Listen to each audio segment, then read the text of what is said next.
Hello everybody, Dr. Blue here. Today we're talking about the Slaughter Tribe. It came out a short while ago and I meant to cover it when it came out, but I was still busy with the playthrough, so now that we're finally getting the chance, I want to do a kind of mini review on it and tell you guys if this DLC is worth it or not. Please be aware that these sort of coverage videos I'm going to be doing from now on won't be avoiding spoilers.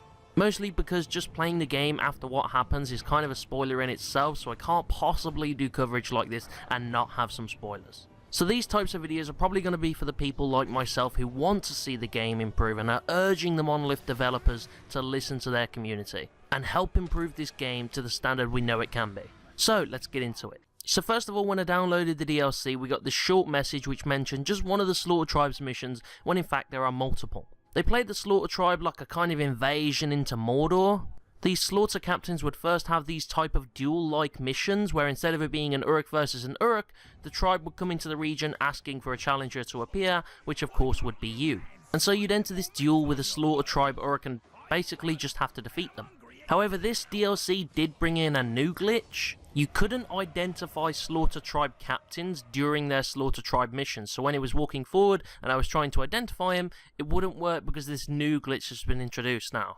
As for their tribe bonus, they'd have these cleavers which they would hurl at you 6 times, not unlike the Marauder crossbows. The other type of Slaughter Tribe missions, however, were the warbands, which was their main course. This warband battle was made out to be like this huge invasion of a region, so I was thinking maybe Fortress Assault or maybe just a huge battle. It does fall more on the huge battle side. 3 captains from the Slaughter Tribe, including 1 legendary, would go against 3 captains from the region. And whilst this was cool, the only thing is that this is ruined by a glitch in the game. Remember the dead bodies glitch which I mentioned in my review? How the dead bodies would stay on the army screen and wouldn't go away? Well, how this glitch affects the Slaughter Tribe is that with these tribal warbands there's 6 Uruks in total. 3 from the Slaughter Tribe, 3 from the region, except that's not always true. In a region where I had almost all the captains like Cirith Ungol, you'd think the 3 enemy captains would just maybe be your Uruks, right? Wrong.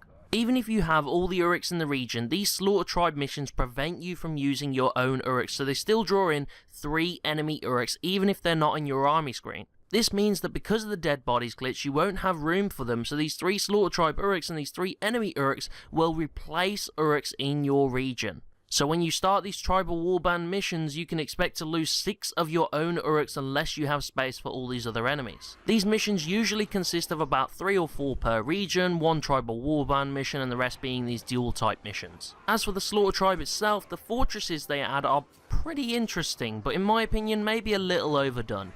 I swapped out one of my overlords for a Slaughter Tribe Uruk just to see for a little while what it was like so I could explore the fortress, and it turns the whole sky red. A really cool effect, but you'd think this sky changing colour would be to do with like the Mystic Tribe or the Dark Tribe, maybe because the Slaughter Uruks just butcher people. I'm not sure how they would manage to turn the sky red. You could go out on a limb here and say it's because of all the blood in the air, but it's a bit of a leap how they'd manage to do it. Anyway, the fortress itself is filled up with Uruks carving limbs on tables, meat grinders that you can throw Uruks into, and this huge skin of an unknown enemy stitched together all over the fortress. There's a lot of flags everywhere with blood on them and Graug heads impaled on spikes at towers, limbs hanging over gate entrances, and just in general it's meant to be very bloody and more savage than the other tribes. I then opened a bunch of the chests to take a look at the Uruks themselves, and honestly, as far as I can tell, they don't add much assets to the game. There's a few like the bloody apron and the gloves they all wear, and some have presumably dried blood across their skin as war paint, and some have this little skin helmet they wear which is pretty gross. But apart from that, a lot of this stuff is reused. A lot of the assets they make are reused for Uruks like the Bloodhound and the Butcher type Uruks. And it's kind of a mix of assets from all different tribes in some cases. A bit from Terra, some from Feral, some from Warmonger, and some from the subclasses we have in the game too. However, this did come with its own set of patch notes, which are surprisingly short in my opinion. I mean, maybe that's because when I'm looking at patch notes, it's usually from Blizzard and they fix lots and lots of stuff that people aren't even aware of yet. But with how buggy this game is, they're surprisingly short. But anyway, they added Endless Siege for free, which you can defend your forces against Sauron's fortress as the Dark Lord tries to reclaim Mordor in this Endless Siege. So it's basically just adding Shadow Wars for people who want to repeat it again and again, which I can't imagine is a lot of people, but it's good for training your Uruks up. They also added this rebellion where your followers can now band together in groups and betray you. You know those like YouTube videos where 5 Uruks betray someone at one point? Well, it's like that, but it's now been renamed to Rebellion. It's kind of annoying, and it usually happens when you have all the Uruks in the region, so it kind of messes up your fortress a little bit. So it's just annoying in general, I think is the general consensus. They also added enhanced photo mode for those of you who actually use photo mode. I personally don't use it, but it does look kind of cool, I guess. I think they're focusing on the wrong place with the photo mode. They're enhancing this photo mode to make it really good and awesome and loads of filters and stuff, when they really should be focusing on the gameplay first before adding all these pretty filters like Snapchat or something. There's also the legendary gear set for the Slaughter Tribe that they added, which is kind of bad actually. All it does is kind of enable you to use your gear, but you kind of lose health instead. So if you don't have a full might meter, you can like get a might meter but lose like 40 health in the process. Not really something I'd ever use, but hey, it's there. There's also this Blood Ambush mission that's supposed to be in there, but I completed all of the Slaughter Tribe missions and I never encountered it. And obviously there was a bunch of bug fixes. I'm not going to go through all of them, but one that was really important is one I mentioned in my review. Followers will no longer die from bleed out if they are on a fortress wall that gets destroyed. They will now safely teleport to the ground. This is a definite change that needed to be in the game. I'm just ashamed that it came too late, but hey, it's in there now. Well done, Monolith. I will give praise where praise is due. That bug was one of the most annoying in the game, and now they fixed it, so well done, Monolith. I do give credit where credit is due.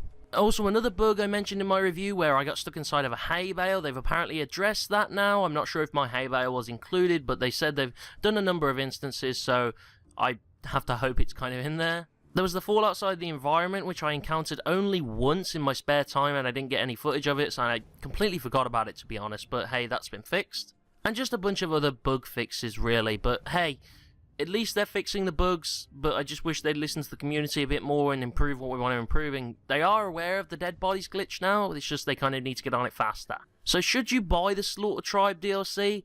Honestly, as it stands, no. Because it is really, really buggy, and plus it replaces all your Uruks and you lose them, and it's also $12.99, as well as having microtransactions in the game, which is a bit cheeky, honestly. I don't think that's right. So, morally, no, but also, is it worth your money? No, not at the moment, not as it stands. I would wait for this dead bodies glitch to be fixed, which when it is, I will definitely tell you. And then if you still want to get the DLC, you can get it then. But again, they've got microtransactions in the game, so they don't really deserve it. The only reason I'm buying it is to review it for you guys. So that's going to be it for this video. I'm going to be doing quite a few of these for the Shadow of War community to try and get our ideas out to Monolith for future fixes. That said, if you got any ideas or any subjects you really want me to cover, leave it in the comments down below. I've got a list in my head already of what I'm going to do.